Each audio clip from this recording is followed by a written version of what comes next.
Yeah. So between the university and the workplace, there is a gap. There is a gap, right? So, and when you finish, I've spoken to some graduates today or job seekers. We had what is called job seekers hangout. And most times when we finish from the university or higher institution, and maybe service, there is this pride in us that, yes, I'm a graduate right now. Some of us, we felt it before. You felt it, right? Or you are feeling it right now. Are you a graduate? Fresh? Fresh. Did you hear the way they said fresh? I know them. When they say it, sometimes I have a shop somewhere, and when they come, when I'm in the shop, like my son is there right now, when I'm in the shop and they are coppers and they come, and I'm attending to them, of course, you are seeing me on the stage right now, on the podium, but when you meet me there, you won't see me this way. And I see their courage, I see their attitude, and sometimes the way some of them talk to me, right? In my mind, I'm saying, if only they know who is standing before them, they will beg me to guide them on their career path, on what to do. In some instances, maybe 1 or 2, 3 people, I get to talk with them and share some things with them.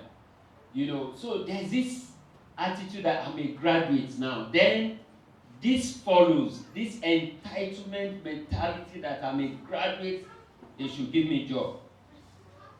Right? They should give you a job, right? But are you worth it? Are you really ready? Are you worth someone who could be given that job? The truth is that there is a gap between the university. That's why I asked you to do that. There is a gap between the university and I'm facing this place because it looks as if most of them are here and these are our senior colleagues, right? So there's a gap between the university and the workplace. And most of us, the university made us think that we were ready when we finished. But the truth is that you weren't ready. One of the things our lecturer, that's my HOD, did for us was that on our close to, when we're rounding off, he said, you guys come here. He called us into a room and said a statement. That statement has lived with me ever since. He said, let's forget about philosophy. Let's talk about life.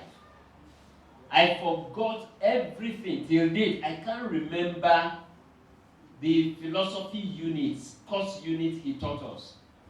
But what some of the things he said that day, till date, I still remember.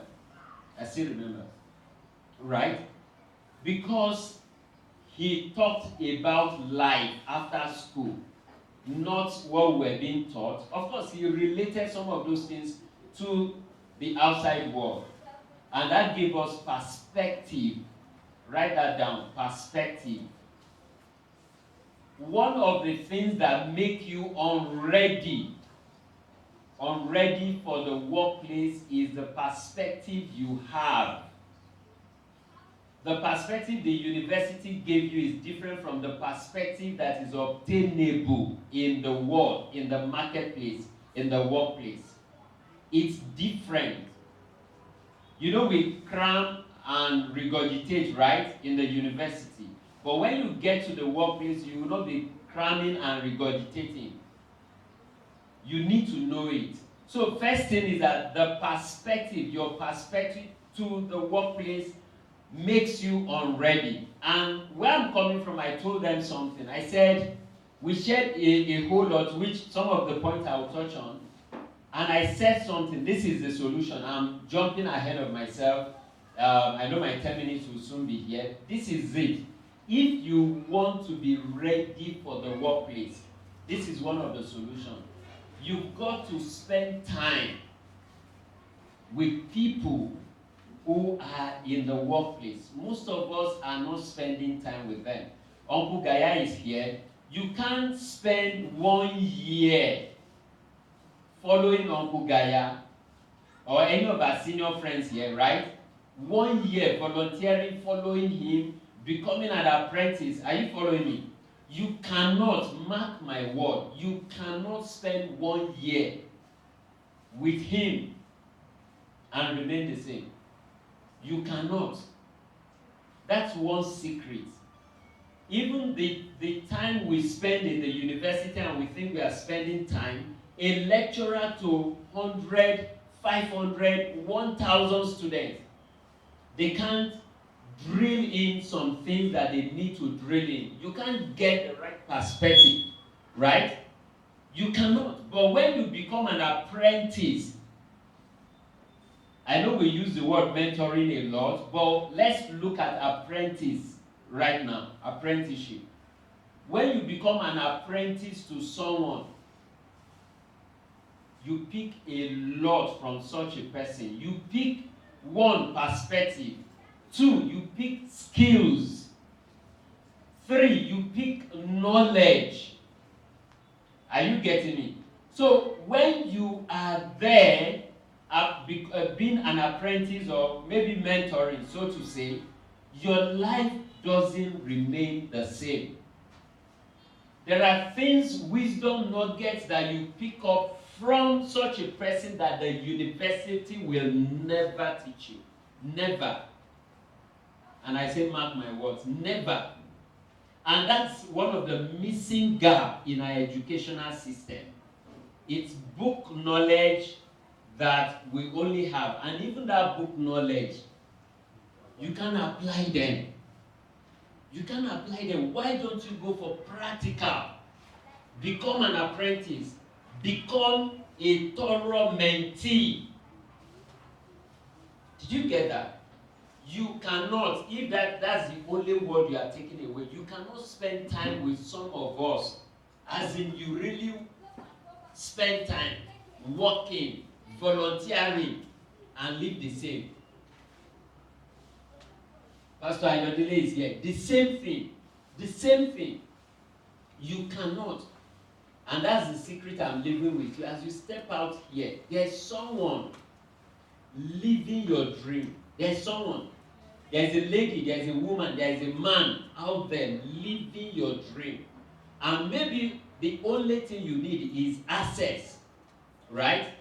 Access. I don't have time to talk about that. But find a way to get across to such a person and go serve. I share this and I live here. I talked about a young man. His name is Wali Salami. Where I'm coming from, I said they should write that name. Check him on Instagram, check him on Facebook, Google his name. At a point, he served in Jos here. When he was studying engineering in Lagos State University, that's the school I finished from, where I did philosophy, he decided to work, just serve a man selling flowers, right? What has flowers got to do with engineering? But a few months or down the line, he needed to do IT. He found himself in an oil company doing his IT. How? The person he met while serving got him the connection, right? Right now, he is in the US Army. I'm cutting his story short. He is in the US Army. You see, you need people to get ready for the workplace. And I've told you, you can pick lessons, skills, knowledge, and so on from such person. The last thing, and I get out of here, if you don't know how to observe gaps, you are not ready for the workplace. A gap is something an organization or a company or an individual is supposed to be doing and they are not doing at all. A gap is something they are doing but they are not doing it well. A gap is something they are doing minimally that they can do maximally. Right? There is always a gap wherever you get to. If you can observe gap as a graduate, you will always find job. You will always find job. In Pastor Ayo's place, in his organization, there's something they are not doing yet that once you can observe it, oh, Pastor, I observe that you are not doing this, I can help out. I know how to do it. And if you can prove it, you can demonstrate it, you've shown that you've done it before, he will give you opportunity to do it. And if there is an opening, who do you think he will employ? Of course, you.